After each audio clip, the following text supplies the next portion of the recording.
Millions of despairing men, women, and little children, victims of a system that makes men torture and imprison innocent people. You cannot shake hands with a clenched fist. Produced by a nuclear exchange would be carried by wind and water and soil and seed to the far corners of the kingdom of God, the kingdom of heaven. It's one small step for man, one giant leap for mankind. We're not saying that planet Earth is coming to an end. We're saying that planet Earth is about to be refurbished, spaded under, and have another chance to serve as a garden for another civilization. Most of the people in here are just your reflections. They're your mistakes. 1776 will commence again if you try to take our firearms. 1 million of the planet's 8 million species are threatened. You are what you repeatedly do. Therefore, excellence ought to be a habit, not an act. Your lives and the credibility of the United Nations is at stake. Epstein didn't kill himself. The reason this is such an interesting time is not only because we're on the threshold of the end of this civilization. They're trying to take you out with bullshit. The experience of the past 2 years has proven beyond doubt that no nation can appease the Nazis. To those who can hear me, I say, do not despair. The misery that is now upon us is but the passing of greed, the bitterness of men who fear the way of human progress. The hate of men will pass, and dictators die, and the power they took from the people will return to the people. And so long as men die, liberty will never perish. In the language of the U.S. Department of Defense, these are unidentified aerial phenomena. Roswell's a very interesting place with a lot of people that would like to know what's going on. There is very compelling evidence that we may not be alone. This is the Garden of Doom.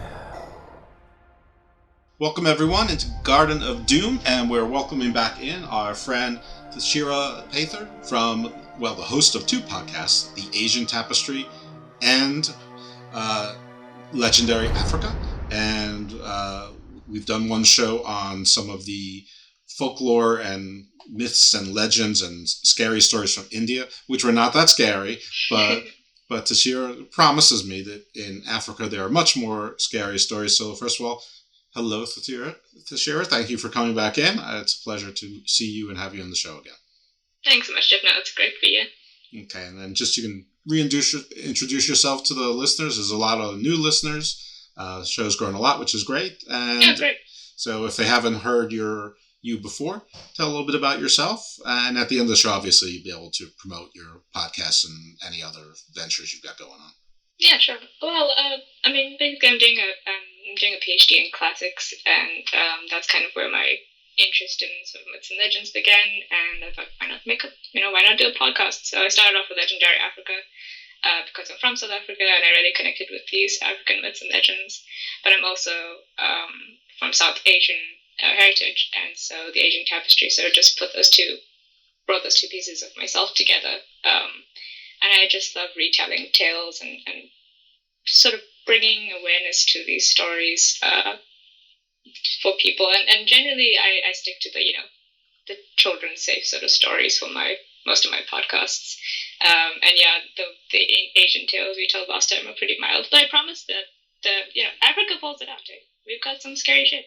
Yeah, good. Well, that's what we want with the scary shit. We're gonna get there, and I can't wait till you make your way into like sort of Chinese and Japanese folklore, if you intend to go that far with the Asian Tapestry. Yes, there's some scary and fun stuff there, and you'll get Monkey King and the Imunus, which I think are those nine-tailed foxes. I'm probably saying it wrong, but Yeah. No, I don't know too much about it really, and I often wonder, whether I have the authority to talk about that sort of stuff. I don't know. It's always a bit of a discussion, I suppose. Oh no, I'll bestow the authorty upon you, at least within the jurisdiction of the Garden of Doom. Yes. Well, not so great, but I only have jurisdiction of this quasi-imaginary realm of the Garden of Doom. So. Anyway, so let's stick to something that you do have authority over, because you get to define what you have authority over, not me, and that is the lores and legends of Africa.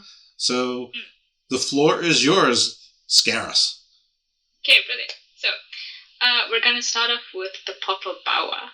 I don't know if you've heard of the Papa Bawa, but essentially it's a sex demon. Yeah. So, it originated on the island of Pemba, actually pretty recently, around 1965. So it's more of a modern urban legend, you could call it. Where is the island of Pemba?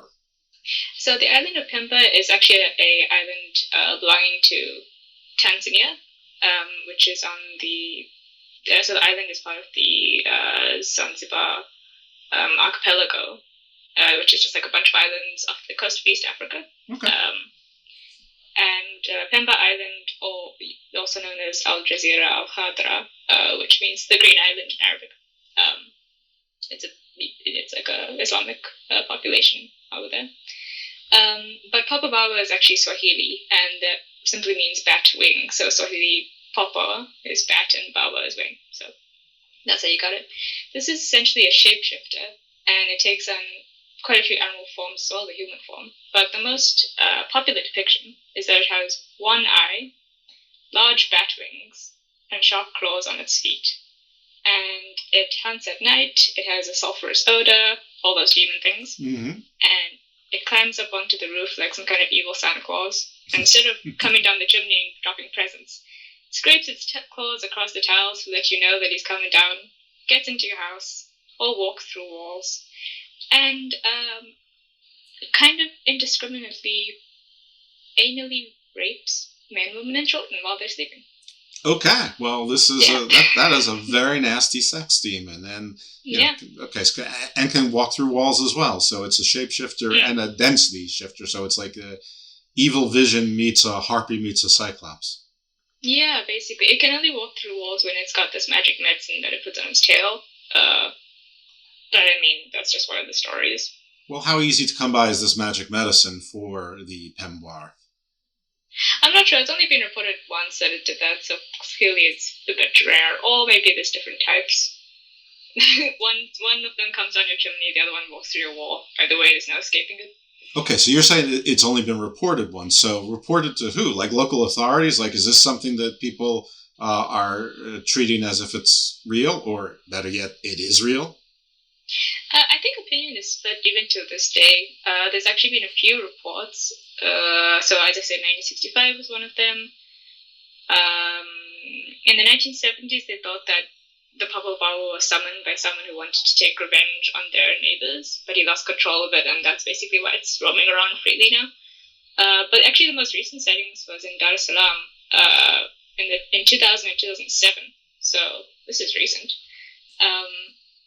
And they think that it was reported, and again, this is being reported to journalists or something like that, and there's one side of people that'll say, look, it's just sort of propaganda, or it could be people trying to cover up actual rapes that happen, and then there are people who believe it. So this one person reports that the Papa Bawa wanders around at night, practically naked. It has a cow's tail, and that's a tail that they reported was covered in the medicine.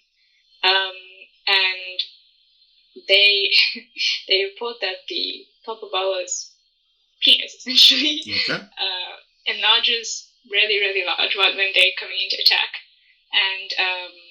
And it tells them, it speaks to its victim and says that if you don't tell people about me, I'll come back and do it again, much, much worse.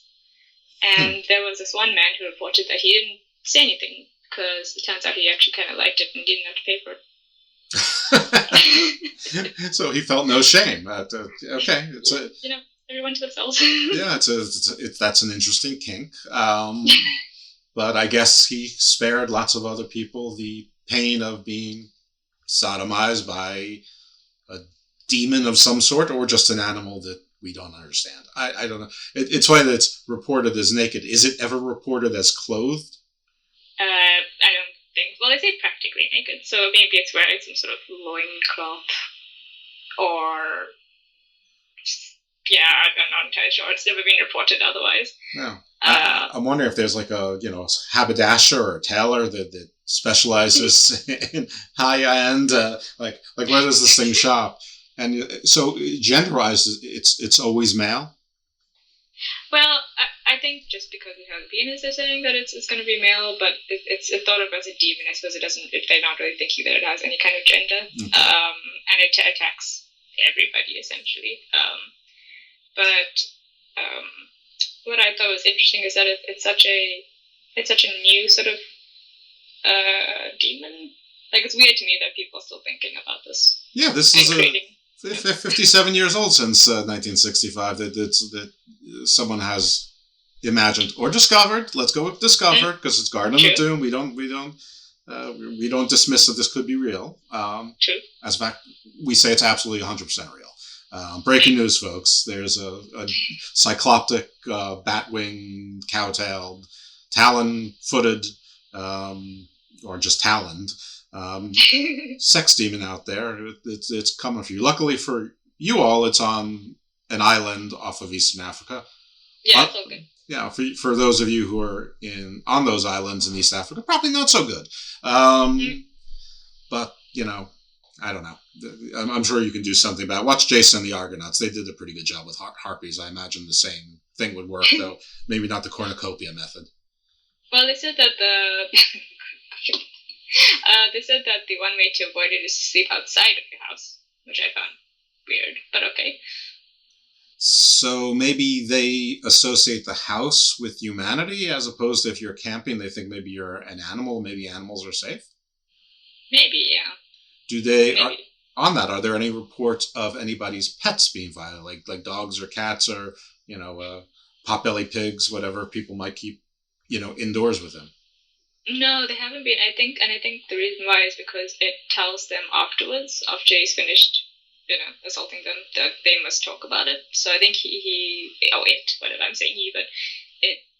wants them to tell others that this is what it's done, and then obviously they can't do that with animals. Well, it's clearly intelligent, so if I slept under a bear rug, or I slept in my Winnie the Pooh onesie, that probably wouldn't fool the beast. Oh yeah, no, actually that might just make it more excited. Okay. You never know. I stand warned. I am forewarned of this. All right, so this guy, since it's a demon, I assume that procreation is not its goal. It's immortal. Seems like it, yeah.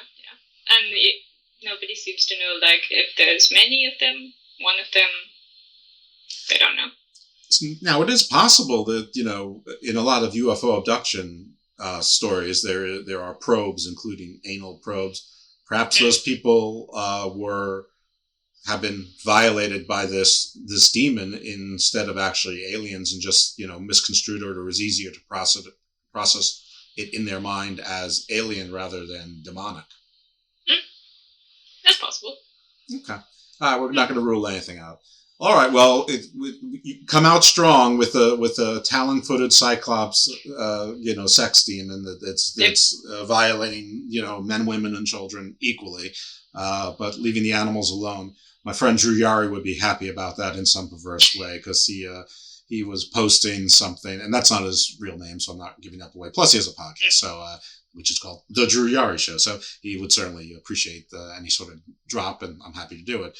But he posted recently, are there any horror movies where the killers like animals and just kill humans? And, I was trying to come up with some, and he wasn't satisfied with any of my answers. But maybe he found one, and maybe a movie can be made about this creature who seems to like animals and maybe not kill humans. Does it kill any humans, or just it repeatedly violates them for not retelling the story? Or because it's only 57 years old, we don't know yet?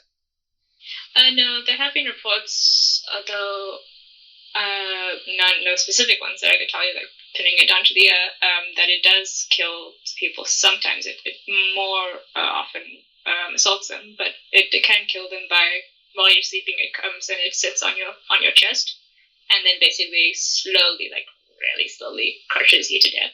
So it's premeditated, or is it just that, after it's how do we say this? After it's fulfilled itself, you know how sometimes people just roll over and fall asleep. Does it sort of just fall asleep on you and crushes you inadvertently, or does it know what it's doing? No, I think it's intentional. Okay, so it does kill also. So all right, there you go, Drew. That's a horrible, painful death that you can fund that movie for. So this what's this called again? The Papa Bauer. Papa Bauer, yeah. Papa Bauer, Drew. The Papa Bauer is dedicated to you. In Southwest Texas, go get him, Papa Bauer. Anyway, all right. So what do we have next? Yeah, it would have been even nice if it was sexy. Maybe some people like to be crushed by like a muscle dude, but he's got one eye and wings. Like that's not particularly. I mean, for some people maybe. Listen, there's something for everyone out there. I'm not sure that the sexiness of this can be preserved from a anthropomorphic standpoint anyway. But strange things seem to work for Zeus and others. So people have their kinks. I'm finding it hard to imagine this one, but that doesn't. Listen, maybe I'm just a square. That makes two of us. Yeah. All right. So who do we have other than the sex freak those east off the coast of Western Africa for us islands? Right. Yeah. So this is the Asan Basam, or sometimes also known as Sasa Bansam, and that's slightly more mild. It's a vampiric creature, I would say, from Akan folklore in Ghana, also in the law of Togo, and it was brought to Jamaica in the 18th century by the slave trade. Sure. And so the Asan Basam is depicted as an emaciated humanoid upper body. It's got bright pink skin, kind of like like when your skin peels off. Mm-hmm. So pink skin, long red hair, which is interesting, short arms, a wingspan of 20 feet, twisted feet that sometimes go backwards, claws, and horns, and it's got hooked legs which allow it to hang from branches. Oh, and it has iron teeth, so it's got everything. What kind of wings are they? Leathery, so like a bat. Okay, so also sort of reptilian type of wings, but short arms, almost like a dinosaur, like a Tyrannosaurus. Sorry, now I'm just saying it doesn't seem as scary now. No, it's still plain scary. I mean, it's got its hooked feet, which I guess are sort of talons or maybe worse. It's got its sharp fangs, as you said. It doesn't really need its arms if it's got the wings and the talons. I mean, the talons can and your hooked legs can act as your arms. I mean, yeah, that's true. I mean, turkey vultures don't have arms and they're fat. Turkey vultures? Nah, turkey vultures, they're just the small vultures. They're in my neck of the woods, which is the most common vultures are like the turkey vultures, not like the big ones. They're sort of like, big crows, but they're small vultures. They eat roadkill and stuff. And, they're like regular vultures, but, like chicken size. Small. Yeah. Oh, okay. Or turkey size, maybe. Maybe that's probably where the name came from. But I've seen some big ass turkeys. Turkeys are huge. Yeah. So they're not as big as, like a Thanksgiving turkey. Maybe some of the. Have you tried cooking it? Turkey vulture? Yeah. No, but in all honesty, there's very little I've actually tried to cook. They would be, chicken breasts on a grill is probably as much as I've tried to cook. I'm pretty good on a grill. That I will say. But I'm not the butcher or the hunter or anything like that. So the answer to that is no. I was going to say I'll try anything once, but yeah, not really interested. So this thing is in Western Africa. Does it stay within these territories, or does it move afoot? No, I think its longest journey has been to Jamaica, really. So well, that's a pretty long journey.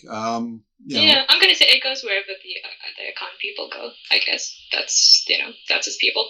Well, and wherever there's forests, so it lives in forests, and if you wander into its territory, that's when it spots you and it stalks you, jumping from tree to tree, until it decides this is when I'm gonna kill you, falls on you, rips out your throat with its iron teeth, and drains the blood from your body. So, if Jamaican folk move to Baltimore, it's very unlikely that... What's this creature called again? Asan Basam. Asan Basam. It's very unlikely that Asan Basam has come to Baltimore. But if you move to sort of the swampier areas of, like the Everglades, near the Everglades, or near New Orleans, sort of around the bayou, then there's a pretty good chance that there's some Asamba-sans made it to the United States or anywhere that, and then, does it, okay. Is it a human that transforms into it, or is it its own creature? It's its own creature. Okay, so it just sort of followed the people, sort of, did it hide in the cargo ships? Did it fly from above? Does it teleport? Does it matter? I like to think that it was actually intentionally brought by the people, by somebody. Okay, and so does it feed only? Did it maybe? What's its favorite prey? Basically, it has a territory, and if you come into its territory, it doesn't matter who you are, whether you were worshipping it or anything. If you cross into its path, it will kill you.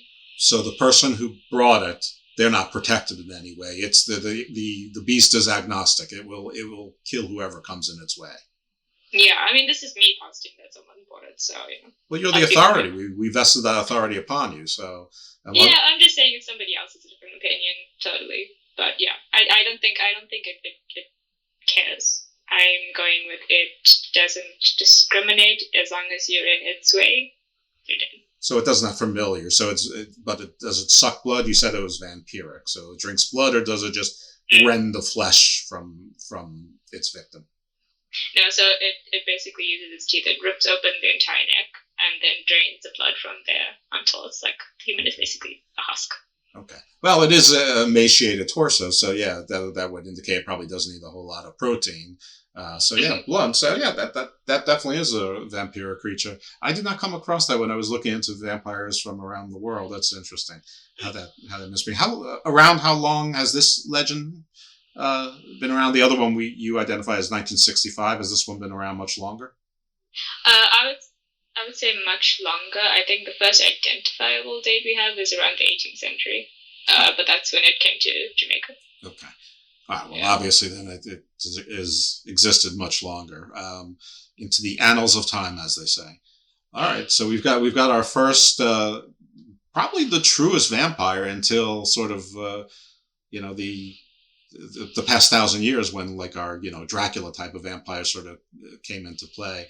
So I did a little study on this with C. the Superior, who's been a guest on this show 2 or 3 times, at least 3 times, and we found that a lot of the antecedents to the vampire really could be an antecedent to a witch, a werewolf, a zombie, any sort of revenant, and so all these things were sort of wrapped into a vampire, and then the more modern vampire maybe isn't even until the 1800s, but certainly not any later than say the 13th or 14th century. Actually, they just dug up a burial. I forgot where it was. I think it was Romania, which is entirely appropriate, where they dug up a skeleton and they found that there was like a scythe over the neck, so that if it did come back to life, it would cut its head off again. So yeah, nice. Yeah. So if you say, nah, that's just the old wives' tale, people weren't that superstitious. They were. Yes, they were. They still are. Yeah. Well, you're right. This is true, but that's probably a topic for a different show. All right. So go ahead. I want to be buried. What? Yes, I want to be buried like that, just so people think that I'm actually a vampire. Well, you can put that in your last will and testament. And have that. I'm sure that can be done. I hope so. All you need is a scythe, or really, you don't even need a scythe. Just razor wire would do it. True. Yeah. And we've got a lot of that background in South Africa. Oh, well, okay then. Swell. Oh. Okay. All right. So we move on to who's next, or what's next. So we've got the Kishi next. Have you heard of the Kishi? I know there's been a few books made on it. I don't know. I don't recognize it by name, but maybe I'll recognize it by description. So the Kishi is it's classed as a demon, but it's more were-hyena vibes, really. I've heard of the were-hyena. Yeah. This is kind of like an kind of like how the modern vampire is supposed to be sort of seductive and draw you in. It's about like that. So this is actually from Angola. I couldn't give you a date. It seems to be a legend that's been brought from the old times. So it's described as an attractive young man, usually well-built, very, very charming. And he's got long hair. And on the back of him, so the back of his head, the long hair is actually covering a hyena's face. Oh. And, this hyena is classic. Long, sharp teeth, dripping with saliva, waiting for, just for when it gets the order to swivel its head around and eat you. And the Kishi is a bit like a pit bull. So, when it bites you, nothing can take off its jaws. It won't relinquish. So it supposedly lives in the hills, and it travels down into cities and any place that's populated. And it chooses young victims, usually someone that they sense is vulnerable. And it takes its time. It seduces this woman, it charms them with its human side. And eventually, once they trust him enough, they takes them off to a secluded spot or back to its den and eventually kills them. But before he kills them, he plays with them first. So he makes it known that he's going to kill her, lets her try to run, chases her, grabs her, lets her run again, playing with them basically until finally he decides to rip into her flesh and chow down. So I'm sort of picturing on the front end the character, the king from The Walking Dead, with the long dreadlocks. They're gray, but still very youthful. Maybe Lenny Kravitz, but I don't think he ever had the long dreadlocks. And on the back, I'm picturing Ukla the Mock from Thunder the Barbarian, a little bit less hyena-ish, but close enough for government work anyway.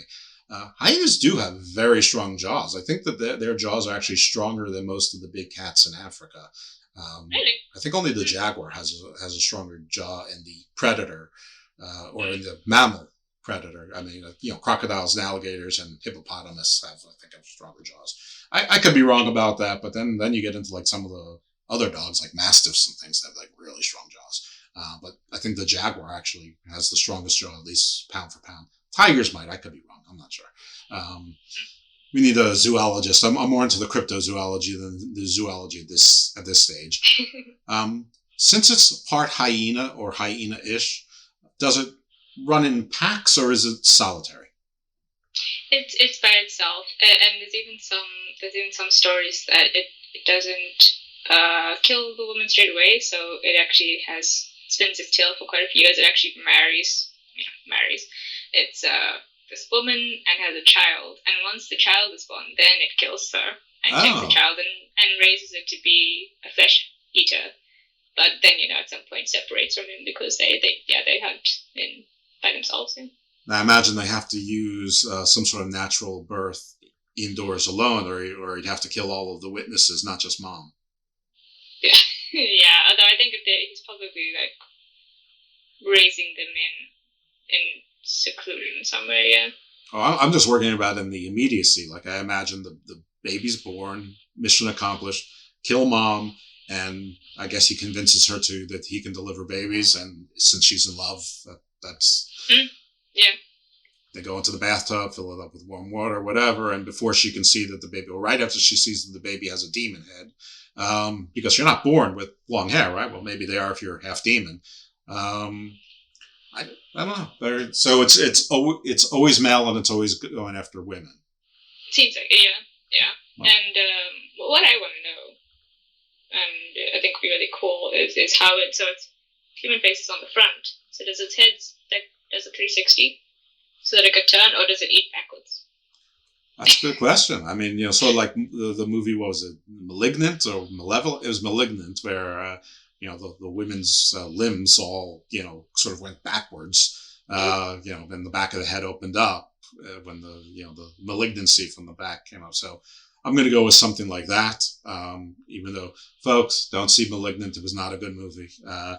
Though, if you want to see part of it, watch the scene where they're in the women's prison cell, in the holding cell. That was some great violence. But besides that, it was like so corny 80s style also, but with more modern practical effects, or whatever it was, CGI. But yeah. Like that new Chainsaw Killer movie, that was bad. All of the new horror movies are bad, but that's a topic for a different show. But yeah, those kind of slasher ones, I don't know, maybe it's just me, but I laugh when you're not supposed to laugh. Like if the violence is so cartoonish and you know, like I just want to see, you know, good ways of killing and just like tomato sauce. Right. And when it satisfies me, it's like, haha, I laugh instead of like, like a scream. So, you know, yeah. But yeah, generally speaking, any movie that Netflix produces, if it's okay, that's a home run for them, and everything else is crap. Malignant, however, wasn't on Netflix, and neither was the recent Halloween movie. Those are all going like straight to Peacock and the theaters at the same time.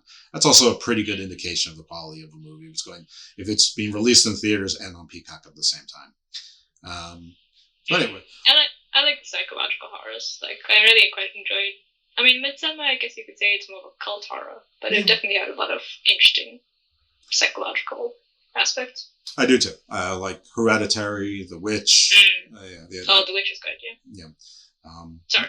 Back in the old days, the Rosemary's Baby, The Omen. Yeah, I'm definitely much more intrigued by things like that. Though a well-done horror movie, you know, I have nothing against Friday the 13th, and I mean the original Halloween and Halloween 2. Halloween 2 is a terrific sequel, and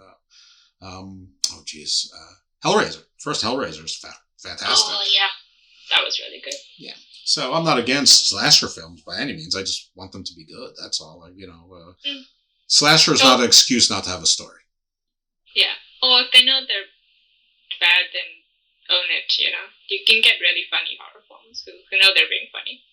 Yeah. The problem is these days that, you know, their market used to be to like the, you know, 13 to 16-year-old boys who would go see anything, but those people now have a million other things occupying their times, including video games, which actually do have stories that are better than the movies. So step up your game, Hollywood, and everywhere else. Anyway, we have to step up our game and get into our next monster. So we've got the Inkanyamba. So this is actually one of our creatures. So it's from South Africa. It's a Zulu. It's a creature talked about by the Zulu people. And the Inkanyamba is essentially a water spirit. It's got the body of a snake and the head of a horse. Oh. Yeah, don't ask me why, but that's, that's how it is. It lives in Howick Falls, which isn't far away from where I live, actually. It's, you know, basically in the next area. Be careful. No, I've been there, and very sadly, I have not seen the Inkanyamba, which was very disappointing for me. But, you know, just wasn't my lucky day. Or maybe it was. Maybe it saw you. These things. Well, don't they kill you when you see them? Yeah, but, you know, at least I would have seen it. Isn't that part of the experience? You see it and then they kill you? At least I would have seen it. It's worth it. Well, who would know? Me! Before I die. Okay. All right. Well, all right. You know what? It's your jam, so that's fine. Who am I to say anything? Okay, so we have a snake with a horse's head. Weird, but doesn't sound terrifying yet. So what other properties does it have that makes it terrifying? So I think it in itself, in terms of what it actively does, isn't that scary because it doesn't target specific people. It can basically create storms and hail, and it kills that way. In mass disasters. It's usually placated by sangomas, so the what's the word? Like magical healers in South Africa, and they pray to it and appease it and stuff like that. But it seems to have a psychological hold on certain people, and people go up to the falls, and around 40 to 45 people have just leapt off and been smashed against the rocks below. So it's a localized weather god, basically, that from time to time needs to be appeased by a ritual suicide. Kind of seems like that, yeah. And you're the people that's compelled to go over. It's a little bit scary. You know you've been doing a show called Garden of Doom too long when you just come up with that description that actually made perfect sense without any preparation or thought. But also cool. I like the way your brain works. Yeah, you know that something twisted happened in your brain at some point. It's just hard to identify exactly when. Okay, so is it a horse like cowboys ride a horse, or is it a horse like a seahorse head, or hippo? It means horse in Greek. Is it maybe like a hippo head, or is it just like the the neigh, hi ho silver away horse? It's I would say probably seahorse. I actually have when I went to the falls, I bought a wooden necklace, and it's a figure of the Inca Nyamba, and it looks more like a seahorse. Well, that makes sense because seahorses live in the water too, and okay, I prefer that because I was going to wonder how's it live? Horses are not aquatic. They like water, but I don't think they particularly enjoy swimming in water, and certainly not snorkeling. And they would at least need a snorkel. just like this water spirit. That's exactly right. Yeah. Fall to your death. Wait, I need to just breathe. Right. Fall to your death. but the seahorse is built for water. I mean, hence seahorse. Yeah. So okay, that also a bit of a sea dragon because apparently it can fly when it's looking to mate. Oh, that's terrific. So who does it mate with? I mean, I guess there's male and female. Are there any different? Can us from the outside? I know you've never seen one to your dismay. Unfortunately. But from us from the outside, can we differentiate between a male and a female, or only they can? No, I think only they can. Also, I think, as you say, nobody has lived to say what the defining features of a male and female would be. It's just that's all we only can see like the horse head and the rest of the snake. Yeah. Of course, we know in nature, men are much more beautiful than women in across the board. The birds, the lions have their manes. There's more color. The peacock has its lovely tail. The peahen not so much. And of course, I'm more beautiful than Sofia Vergara and absolutely, and Mila Kunis and and all that. So it's just not fair. Poor Linda Carter back in 1978 saying, God, I wish I was as beautiful as that guy. So, all right. Enough about me and that. So, all right. So who else we got? I know that there is a were hyena. Where is the were hyena, and what does the were hyena do, and what's it called? I mean, it can't just be called the were hyena. There's got to be like a language, a localized language with a cooler name than were hyena. Actually, a lot of the time it is called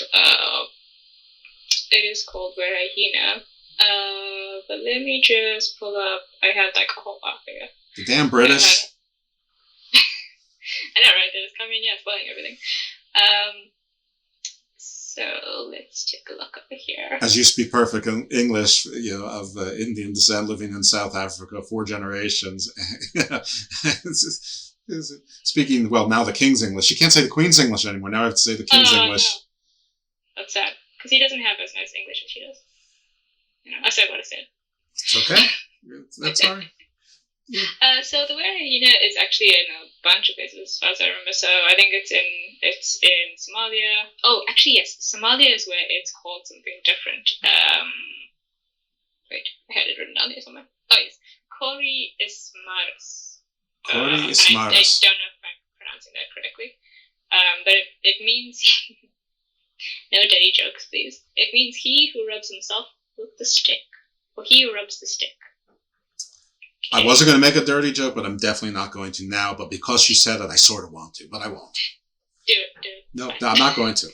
I'm not, this is not that kind of show. I mean, we have our own deviances, but that's not one of them. This is not a sexual proclivity show. Now, if it's part and parcel of the creature's story, that's fine. But not my own. I'll keep those things mostly to myself. So this is a human who has a magical stick, and after he rubs it, he turns into a hyena essentially and goes off and hunts and stuff like that. And I know that there was a thinking that I couldn't tell you when. Well, no thin symbolism there. What were we just talking about? I mean, talk about imagery. I mean, that's about as thing as little Peter Piper. Who was the kid in the H.R. Puffin stuff with the magic flute? I mean, Oh yeah. The pipe Piper. Right. Or a giant beanstalk. I mean, come on. I'm telling you. I think there was also a. I mean, you rub the stick and you like become your inner, apex predator male. Yeah, and I have questions like how many times do they have to rub the stick? You know what I'm saying? And does it work only for men, or can a woman also rub the stick and become a were hyena? I mean, there are women hyenas, obviously. She hyenas, yeah. I don't know. Actually, hyenas are matriarchal. Yeah, see, the queen. That's well, I'm going to pretend I knew that. I didn't. That's really interesting. I had no idea. Is that the case with other canine pack hunting animals? None that I know, because I know wolves have male leaders. I thought so. Lions also. I mean, the lionesses hunt, but the lion is still the leader. Yeah, the male gets all the bounty and is the head of the pride. I mean, the women do the work, which, I mean, now that I think about it, sort of not so different. Society. Yeah, not so different than my own household. So. I don't know if there's any primates, potentially. No, but I can't think. But yeah, the hyena is the women are in charge. Yeah. Well, no wonder she's always laughing. She's like, suckers. The rest of you can't get it done. Okay, all right. Well, good for them. So there's the queen were hyena as well. So there's female. Yeah, I keep like trying to genderize a hyena as if it doesn't cover both the two genders, and I don't know if hyenas are non-binary as well, but or were hyenas. But this is but this is probably not particularly important to their story because I imagine maybe it is. What does the were hyena do? Does it terrorize and eat people, or is there any sort of is it like our first beast where there's unwanted sexual encounters involved? No, I think so. It seems to depend on the place. So the Somali P. ismaris seems to hunt, but they don't specify whether it hunts humans or animals. Okay. So it could be not so creepy. There's a belief that blacksmiths back in the day were thought to be were hyenas, and that belief came from people thinking that they had magical powers because they could control fire, they could bend iron to their wool, so they thought that they could turn in. People were told, don't trust the blacksmith, don't let your children near him and stuff like that. And then, I believe that you do have your regular, I think, in Nigeria and Sudan. In Sudan, they thought were hyenas transformed at night and they hunted, and they would especially hunt lovers at night. They would come and look for a couple and tear them apart. Yeah. Just like Jason Voorhees would do. Exactly. I mean, Lover's Lane is a favorite place of killers everywhere, including warehouses. So it's interesting because Somalia and Sudan are pretty close to each other, but then Nigeria is on the outside of the continent. Oh yeah, and then also there's Ethiopia has them as well. But I suppose, it would have all sort of spread around. People traveling. Well, neither the hyena nor the were hyena is going to honor the borders of man. I mean, so, I'm sure Eritrea has them, and just because I like saying it, Djibouti must have it. I'm such a child. Djibouti. Right, Djibouti. But like to get, from Sudan to Nigeria, you've got to cross a bunch of countries in between. I mean, I think that Chad is in there, and that's a pretty big country. And I mean, well, there's stories of where he's in Chad as well. So basically, as it goes, it makes its mark. So anything sort of sub-Saharan, or is that the Horn of Africa? Is that what like Ethiopia and Somalia? Is that called the Horn? Yeah. Okay. I always get the Horn and the Capes confused. You could tell me 100 times which is the Cape of Good Hope and which is Cape Horn, and I'll get it wrong every time. Oh no, I should know the geography of Africa, but honestly, I know like certain parts, and then some parts are just shaky. Well, you're in South Africa, so it's pretty easy to remember. I'm in the South. Exactly. Like we're at the bottom. Now you should know which Cape it is. I mean, since you are, that's your Cape. I know where Cape Good Hope is. Okay, so it's Cape Hope. Okay. And the thing is, you can ask me in 20 minutes, and there's a 50-50 chance I'll get it wrong, because I just cannot retain this information in my head. I cannot retain Capricorn or Cancer, which is in the north and the south. I mean, I cannot retain latitude or longitude, which is lengthwise and which is, horizontal, from if you can take a sphere floating in the void as north and south. But anyway, now we're getting a little bit meta. Cape of Good Hope has some really interesting ghost stories and mysterious shipwrecks, which might be a good way for you to remember if you want to go investigate. Okay, but that would be more like Chile, Argentina, Peru, right? No, down by our coast. So you're the Cape of Good Hope. You're not Cape Horn. No, we're Cape of Good Hope. Yeah. So I just got it wrong. See, I got it wrong in this very show. Oh, sorry, I got that. So you're the Cape of Good Hope. All right. Well, I'm not going to do the research. I have you. You might have just booked yourself for another story, for another show, for shipwrecks and ghosts from the Cape of Good Hope, which is the reason why they have to hope, because unless you have good hope, it could be bad. So I've already have a title for that show: When Good Hope Goes Bad. Nice. Yeah. Nice. I'm that clever. I'm tired.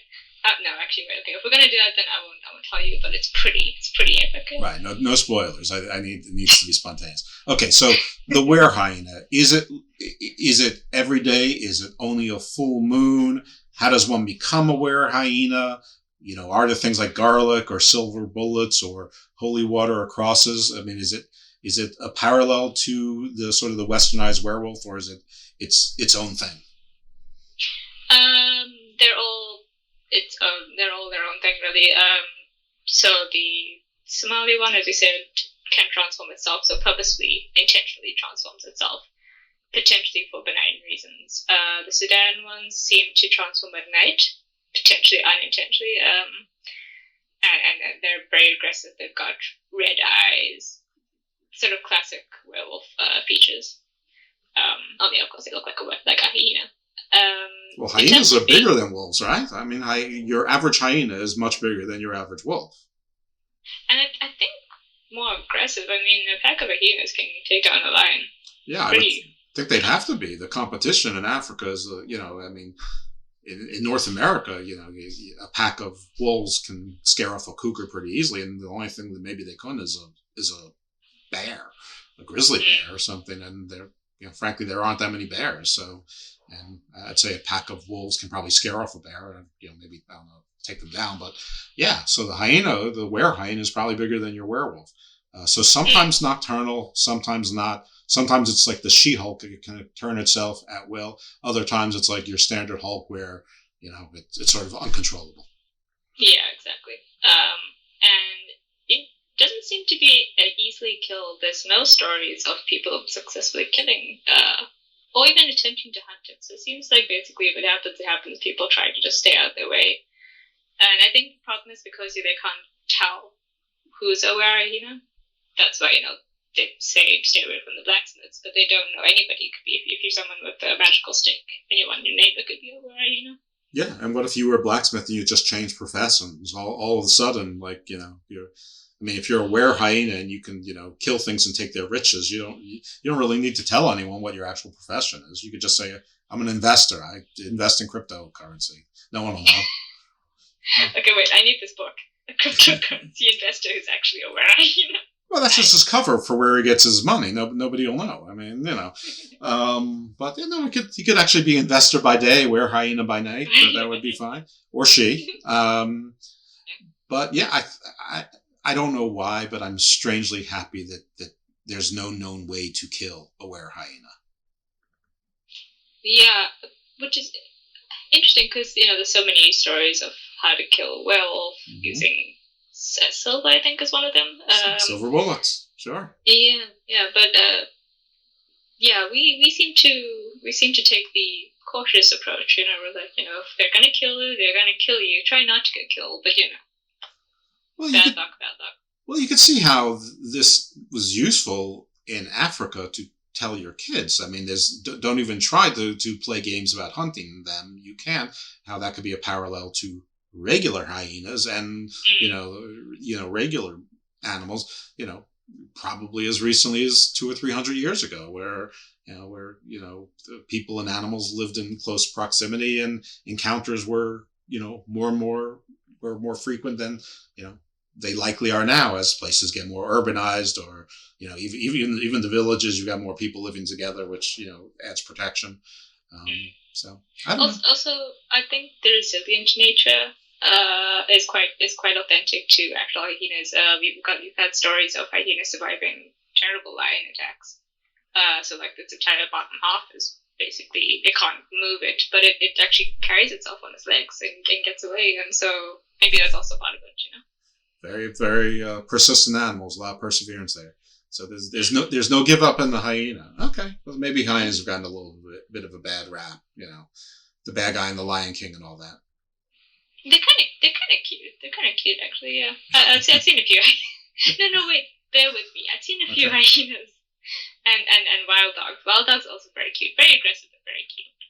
And they make stupid sounds, I have to say. But I've seen somebody. There's this guy who he's a part of a lion pack, and he has hyenas, and it looks kind of cute when he cuddles them. I mean, you can kill him, but cuddly. Okay. It's like a cat, Could kill you if you wanted to. Like a cat, except a dog. Yeah, and much bigger and huge jaws. Yeah, okay. Exactly the same. Well, very good. Apparently you have a twisted mind as well, a little bit. Yeah. Okay, so the were-hyena, no way of killing, various tendencies, but big, strong werewolf, bigger, but it's a hyena, so it's bigger than a werewolf, and, it might even look like a were-tiger. So the she hyena, which just is a hyena, probably would be a combination of sort of Tigress and the She-Hulk from the Marvel Universe in my mind. I'm transmorphing them into one character. Yeah, I like it. Okay, that works. All right, very good. I like were hyenas. So who else we got? So then there's another interesting sort of bird-like thing called the Grutslang. That I've heard of the Grutslang because it's spelled like Grutsland, right? Like a very Dutch two O's with those vowels over the O's and things like that. Yeah, exactly. Yeah, it's great snake in Afrikaans. Right. So this is like a sea snake with sort of like long fang heads and teeth and wings and like some sort of strange feet. Am I right? Something in there? Yeah. So I know there is one version that's like that. I've seen a depiction of it actually. The one that's more popular with us in South Africa, in the Eastern Cape specifically, is it's a huge snake between 12 to 18 meters. I don't know what that would be in feet. 40 to 60. Multiply it by 3.3, but if it's 12 meters, it's probably like 40 feet. Don't ask me to do math. I'm not asking you. Why would you do that? Well, a meter is like 3.3 feet. Is basically how it works out. So just 3 feet. It's a meter's a little bit bigger than a yard, which is 3 feet. So we can do 3. So we're talking 30, probably 40 to 55 feet long. Right. A really big snake. A really big snake, yeah. And our version, its head is actually of an elephant. It's an elephant head that's on top of it. With the tusks, right? Tons of tusks. With the tusks, exactly. So, and it's got a lot of tusks, but it also has rows of razor-sharp teeth. Of course. Because, it needs to be able to chow down on it eats elephants. It actually does eat elephants. And so do you know the legend behind the Grutslang? I do not, or if I did, I forgot it because I'm old. So apparently, before the world as we know it sort of came into existence, the Grutslang was one of the first creatures that the gods apparently made, and they folded with this. One god folded with its strength, the other one folded with might and rage and wisdom, and created this really powerful being. And they realized that was a mistake because it was like the apex predator. It didn't have any predators of itself and everything. It could eat everything. And so they tried to kill it. It was indestructible because that's what they made it. And so they split it into two, an elephant and a snake, and that's how come we have our snakes and elephants today. But apparently one Grutslang survived, and conveniently enough, it was pregnant. And so it crept away into a dark cave and hid there until it gave birth. And it would call down elephants to the cave, wrap its snake body around it, and crush them until their bones crumble before basically eating the entire thing. And there's a tiny bit of like a dragon element to it, which is quite cool. Is that apparently it hoards diamonds and gems, and it's an amount of treasure. And so that's why people always try to go and find it. And there's a place in the name has gone out of my head, but it's in South Africa, called the Bottomless Pit. But I can't remember where exactly it is. And people have tried to go to the cave to try to find it, and almost died or have died, and have not been able to find it.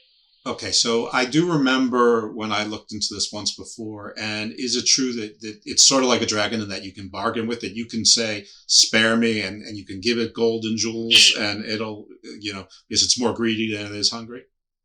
Yeah, so if you have a precious gem with you, it will take that as a bargain, yeah. Right. So I guess that's one good reason to be carrying around gems and stones if you're, walking around through the jungles of South Africa and coming upon a large body of water.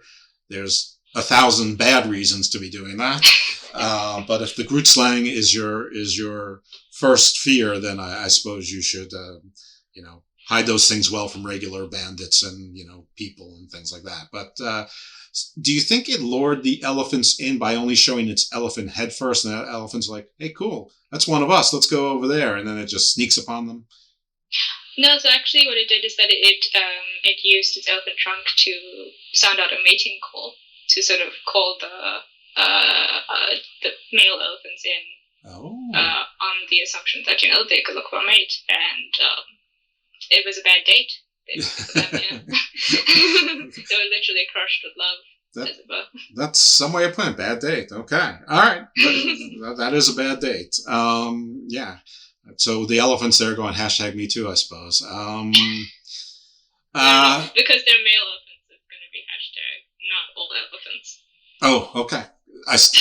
I stand corrected. I'm not that current. I'm not that hip, and I'm told that hip people don't use the word hip. So, you're hip. You're wearing a Pink Floyd shirt. That makes you hip. Pink Floyd's like from the 1960s, 70s, and 80s. Yeah, but that's the music that I know as well. So Okay, well then I was hip.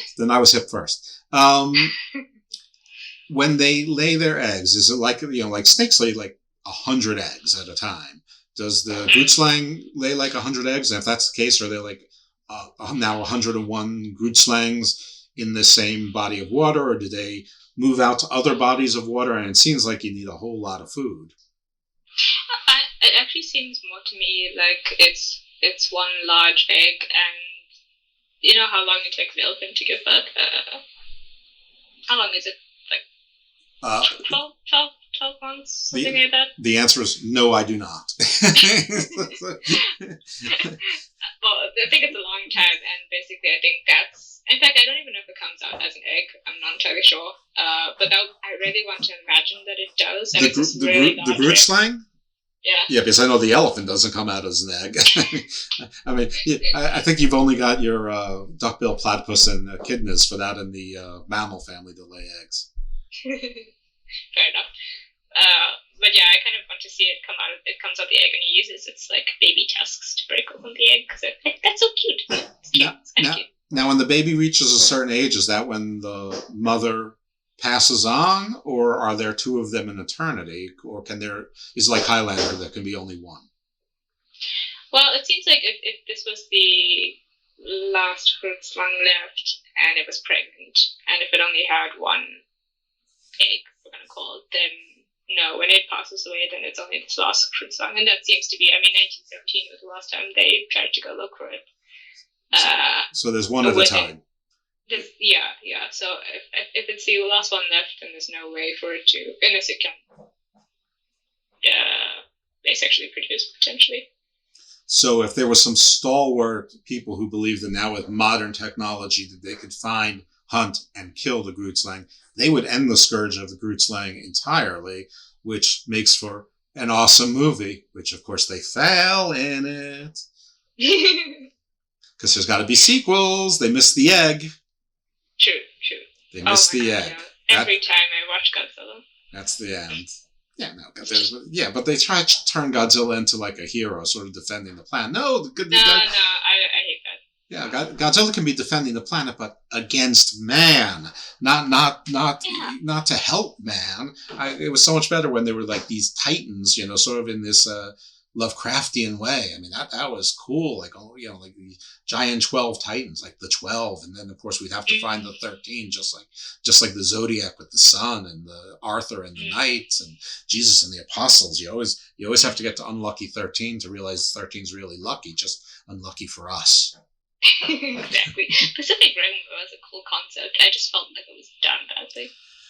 I'm just not interested in giant robots fighting giant monsters. I just want giant monsters to kill people. Exactly. Yeah. And that's when I watched the latest. I think it was the latest Godzilla movie, and it was so disappointing. Godzilla featured for 5 seconds. Yeah, and I've never been a King Kong person. Never really saw how King Kong could ever stand toe to toe with Godzilla. And I mean, I'm a little bit tired of these corporations that seem to have endless funds but sell nothing. Like there are no new ideas. Yeah, you're experiencing billions of dollars of loss in technology, yet you're building billions of dollars stuff, and you sell nothing. At least tell me that you sell like the world's best toasters or something. It makes sense that you got where all these billions came from, because money's not that easy to come by. Well, for them, frankly, it is. Well, yeah, that's the classic Bond villain conundrum, though. You've got all this money, but nobody would sponsor. It's not like China, the Soviet Union, or Russia, or the U.S. would sponsor you and help you with this, because you're there to destroy everyone. So you have to come upon the funds in some other way, and you've got these layers in like what contractor do you call? Go like Ace Contracting. Are you licensed? Yep, we're licensed and bonded. Okay, so can you make me a lair just outside of Antarctica in international waters between New Zealand and the southern tip of Australia and Antarctica, about 3 miles down in the deep, and then I need you to go another 5 miles down for all of my subterranean levels. And yes, there need to be missile silos. I need several Osprey ports. And I have at least 6 submarines, but I'm planning to expand to 12. Plus, I need food storage and all modern. Oh yeah, I need Wi-Fi also. Yeah, really good Wi-Fi. Can you do all that?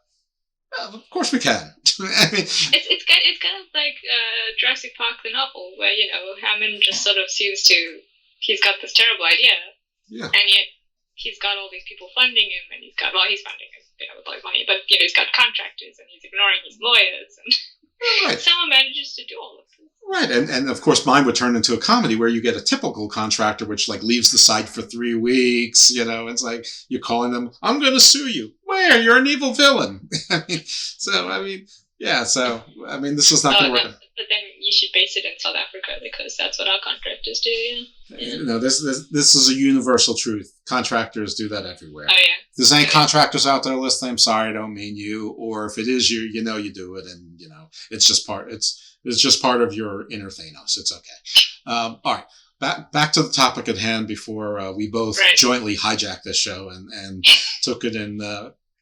Listen, I think that was pretty good radio, but let's cut that off right here, and let's go on to. So we just left the Groot slang, who was a one at a time, very scary beast. What else we got in Africa that keeps the kids from wandering into the jungles at night? So now I have a couple more urban legends. I really like the urban legends in South Africa, especially because we're really fucked up in the heads, I think, when we come up with this. So this one from South Africa is called Pinky Pinky. Okay, Pinky Pinky. Yeah, and it has some similarities with Papa Bauer, mostly because it attacks, kills, and or rapes girls in bathrooms at school. So Papa Bauer was our first creature that was from the islands. There was a cyclops with talons and wings. Okay, but this one, attacks girls in bathrooms that are in school. So nothing creepy at all about that. No, and also apparently it usually only attacks girls who wear pink underwear. I'm not really sure how it knows they're wearing pink underwear before, but maybe it can't see any other colors except pink, so it has X-ray vision, but the price of the X-ray vision is that it can only see one color in the spectrum, and that's pink. about in 1984, so I have a feeling it's connected to, the demise of apartheid, that sort of stuff, but I don't want to get into all that. Yeah, the demise of apartheid is usually considered a good thing. It's very Orwellian, 1984. But yeah. Yeah, exactly. And so what it looks like is that it's humanoid to a certain extent. So it's half man, half woman, half human, half animal, with features of dogs and cats on it. It's got one hand that's in the shape of a paw and the other one in the shape of a claw. And it's completely white. What kind of claw? Like a crab claw? Like just like a Captain Hook hook? I think more of a Captain Hook hook, yeah. Okay. And that's why it's very what is that movie with the hooked man? He also there was a whole story of him attacking women in bathrooms. Oh, it's a movie. You're not talking about Freddy Krueger with the razor fingers, are you? No. And the bees. There was an aspect of bees. Oh my god, I watched it recently. Candyman? And there's a Candyman. Giving me candy back. Oh, well, yeah, Candyman, yeah. The Candyman was absolutely a urban myth and was actually taken from other myths. So that could indeed be. That was a commentary on the projects, which actually sort of maybe ties into what you were talking about, your theory on apartheid. It's very possible that something that, like, some kooky, white people were doing to try to scare, kids of color from, coming into the cities. Yeah. I think, especially because it's described as completely white. And I don't think, maybe that's a link to... It's a completely white cat, dog, half human, half animal thing. Okay. Listen, that's fine. Is it white as in Caucasian or white as in, like, the color white? So that's where they leave it ambiguous, and I think that's deliberate because they're probably hinting to some actual crimes that happened. Oh, yeah. Pre-apartheid. During apartheid and stuff like that. Yeah, that sounds like a tale of, a serial rape kind of thing.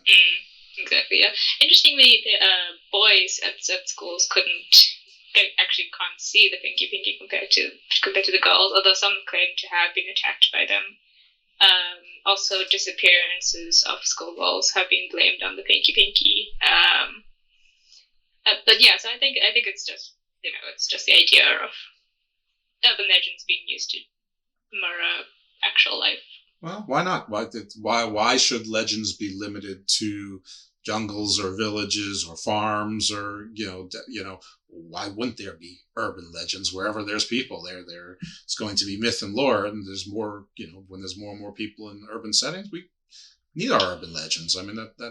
That's part of the tapestry of humanity, our garden of doomside, so to speak. Yeah, exactly. Even you with your show that's family and kid friendly. Listen to you going here on the Terror side. This is the part I keep hitting. That's right. Your secret is safe with us. Come into your show for all these things. You're welcome anytime. This can be your safe space to share your darker musings, the things that go bump in the night that you encounter that don't belong on your shows, but do belong somewhere. Yeah, exactly. I have dabbled in. I did some stories for Halloween, and I dabbled in a few ghost stories, but that's about it. Sure. No, as you should. Halloween comes once a year, and there's other holidays similar around other parts of the world. Though it's strange, Halloween is strangely prevalent all around the world, even though the weather is not exactly the same in different hemispheres. Well, I think it's people are drawn to the macabre. They like it. You can't help but be drawn into it. Stranger Things would not be as popular if people didn't like that sort of stuff. Well, that's true, but there's something about there's some astrological reason for it, which is global, as to why people saw things the same way, around that October 30th to November 1st time. It has something to do with Sagittarius, I think. Yeah. I don't know anything about that stuff. So. I did know, but as I often say, I forgot. But it's in shows. I have my archives of shows, and I can go back and I can re-educate myself. As can you too, dear listener. You can go back and learn what I have forgotten. Exactly. So the Pinky Pinky has a similar legend attached to it, but I view them as quite different simply because Pinky Pinky is South African, and then we have Madame Koi Koi, who is from Nigeria. And you also get a version in South Africa, you get a version in Ghana and Tanzania by various names, Madame Moke, Miss Konkoko, all sorts of that. And there's always this koi koi or koko noise because it's depicted as this woman who basically walks around classrooms and the school halls in bright red high heels, and it's a heel that makes that click click koi koi sound. And she essentially terrorizes children. And so the legend behind that, there's two versions. I'll tell you the nicer one first. Well, I say nice, but anyway. So Madame Koi Koi is a secondary school teacher. She was stylish and beautiful and attractive. She wore bright red heels. But she was very, very harsh towards students. She would slap them, whip them. And sometimes they wouldn't do anything to provoke it. She would just do that. And she was eventually fired for slapping a student in front of the principal. And she managed to injure the student's ear. And as she was going home, she was involved in an accident. She died. And as she lay dying, she swore to haunt the school and haunt the children because she blamed them for what happened to her. Of course. Yeah. But there's another version where she apparently didn't just slap the students, she would hang them up and whip them mercilessly, which and she would enjoy it, and there were no consequences, so everyone would just turn their head away, and the students were complaining and nothing was done. And so what they did was that one night, as Madame Koi Koi was leaving the school, a group of students came and they cornered her, gagged her, and began to beat her as she used to beat them. And one student was even took off this lady's high heels and was beating her and opening wounds on her body, and she eventually died. Eventually realized that she was dead. Killed by Christian Louboutins. Exactly, yeah. And they panicked when they realized she was dead. They took her, they threw her over the fence of the school, and when eventually people started asking what happened, they just said there was an armed intruder, and they couldn't stop him. And that's what happened. And so first there was a couple of days of peace, and then one by one, those kids disappeared. Oh. Until only the child who used the high heels to beat her was left, and he's desperately trying to tell his parents, the teachers, other school kids what they had done, but no one believed them. Everyone just thought he was being silly and speaking nonsense. And he kept hearing the koi koi koi sound of her heels, because this was a boarding school, so he was staying at night, and it was driving him mad, and he eventually went to go find the noise because he couldn't stand anymore. And in the morning, he was found dead and beaten up and bloody. And they shut down the school, and the students were transferred. Well, she got her revenge, even though she followed the students to the other schools. Oh, so. It doesn't end. It doesn't end. Okay, so she's that's very like Japanese, where the ghost sort of follows you. Actually, yeah, even the name of it initially I thought was quite Asian sounding, the koi koi, but I suppose. Yeah, well, sounds are sounds, but also what was it? There was The Conjuring, where one of the ghosts attached itself to a kid who was or a man who was like a walker. He could walk and he could astrally project himself. Everybody thought that the ghosts attached themselves to a structure, but this one attached itself to a person, and so wherever they went, the ghosts followed them. So, which is usually in Western, they're haunting a place. Yeah, true. And I think they would have thought that's why they shut down the school. I think for the kids it would have been they shut it down and that would be the end of her. But no, she's attached to the students because those are the people she hates. So, but she is a ghost of sorts, or is she corporeal? I think she's more of a ghost because there's all these elements like only at night do you hear her. There's no reports of seeing her, so she's probably invisible, and she snatches away children, and no one sees what happens. This is a strange one because she's sort of righteously killed, but still she's continuing her evil ways, and she's stepped up her evil game in the afterlife, so it would seem. So there's no happy ending. It's not like it's not even justice. I mean, the kids, you can say they took street justice too far, but sort of what else were they to do? I don't know. That's dark. This is pretty dark. Yeah, our legends. I mean, even with Papa Bawa, there's no stories of. There was one story of potentially having killed. Everyone thought they managed to kill the Papa Bawa. It turned out it was just a very poor soul who ran away from a psychiatric hospital. Aww. And there was another attack. So we don't seem to be too successful of getting rid of the bad guys. Supernatural beings. Well, they're not supernatural for nothing. Yeah, exactly. Yeah. Do we have any others? Yeah, we've got a last one. And this is quite a popular one, so you may have heard it, Tokolosh. I don't know. Keep going. Tokolosh? So Tokolosh? H-E, yeah. There we go. Cool. Yeah, I think I have. So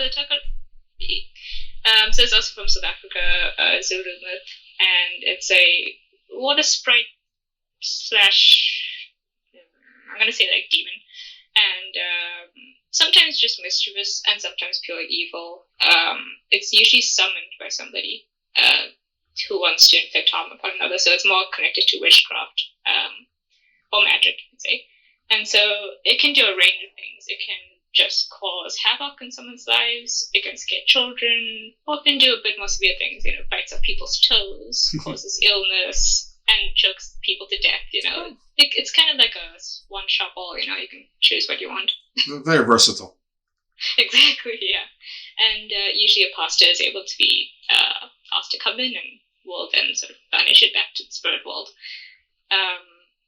But it would kill people at night, and it's described as a short man-like being about hip high, covered in hair or completely bald, grey skin, thin bony fingers, sharp fingernails, and sometimes described as its eyes being gouged out. Ooh. So not like it didn't have any eyes, but you can actually see remnants dangling out, which is just kind of nasty. Yeah. I think that's because some tales, although they haven't found actual evidence, would be that it would scoop out victims' eyes and stuff like that. And interestingly, it also would sexually assault some of the victims, and with its very large member, which is so long that it's slung it over its shoulder. Oh, okay. As one does. You got nowhere else to put it. Yeah. I'm just gonna leave that one alone. I started with a 16 and I'm ending with a 16. Yep. You are consistent on those bookends. So, yeah. Well, I guess good for it. I guess bad for its victims, because that sounds like that would be really, really, not that there's great ways to die, but that sounds like it would be, down there at the bottom of anyone's list. Yeah. Death by penetration by like a tree trunk. Yeah, I think it gives Papa Bawa a run for its money, definitely. So a witch doctor would summon it, and the price would be, so if someone wants to get revenge, the price would be the sacrifice of a loved one, and the person summoning it, or the person asking for it to be summoned can't choose, so the witch, the creature will choose at random, and it can choose its price, next week, next month, next year. So at some point, one of your loved ones is going to just mysteriously die. And what the witch doctor would do is they would summon the spirit, and the spirit will possess a dead body by stabbing a hot iron rod through the eye sockets and the brain, sprinkling the body with a special powder, which then shrinks it to the Tokolosh's size, basically. Basically, once it fulfills its task, it takes its soul and leaves. That's the kind of specificity I like in my monster stories. Do we know what the special powder is? Is it like, is it a special formula powder, or is that just only known to the witch doctor? I think it's only known to the witch doctor. They don't seem to. I say witch doctor. Probably the correct term is sangomas. They are often, well, no. Sangomas are medical, are herbal healers, and I think the witch doctors are the more malevolent kind. And the sangomas, they tell you what to mix together to make a medicine or something like that, whereas the witch doctors is very much secrets kept. In all magic, there's your better magicians and your more evil magicians. There's your good sorcerers, your bad sorcerers. There's your good shamans, your bad shamans. Your good druids, your not so good druids. So, that's fine. We use witch and doctor as without the implication of malevolence. I know a couple witches, and there's nothing wrong with them. They're perfectly lovely people. I'm not just saying that so that they sprinkle me with good wishes and spells of protection and stuff. So if they are, you want to keep it on. You want to keep them on your good side. You don't want to be on the good side. You don't want to risk anything. I want to keep everyone with powers on the good side. I generally want to keep most everyone on my good side, with the exception of some people in the wrestling universe. But nobody really cares about that. Except for the wrestling universe itself, which is mercifully small. And for those of you who are interested, Hammerlock Hangover and plenty of other shows on the PWC network at podbean.com for me on lots of wrestling shows. I don't normally promote those on this show, but it seemed like it was a natural fit. No, so you have a whole show for wrestling. Oh, yeah. I do one with called Hammerlock Hangover with my partner, Steve Pena, Big Daddy Cool, on that show. And on the PWC, I'm on a bunch of shows with Jimmy T out of Australia, and sometimes Chris Ams from Canada. And there's a rotating cast of others, mostly from the U.S., but, from around. But, yeah. Yep. Yeah, very cool. All of my shows are on the PWC network. The nice thing about that is if you go to pwcnetwork.podbean.com, you can just pick whatever shows you want as opposed to subscribing. So if people subscribe to Garden of the Doom, they also get Garden Views.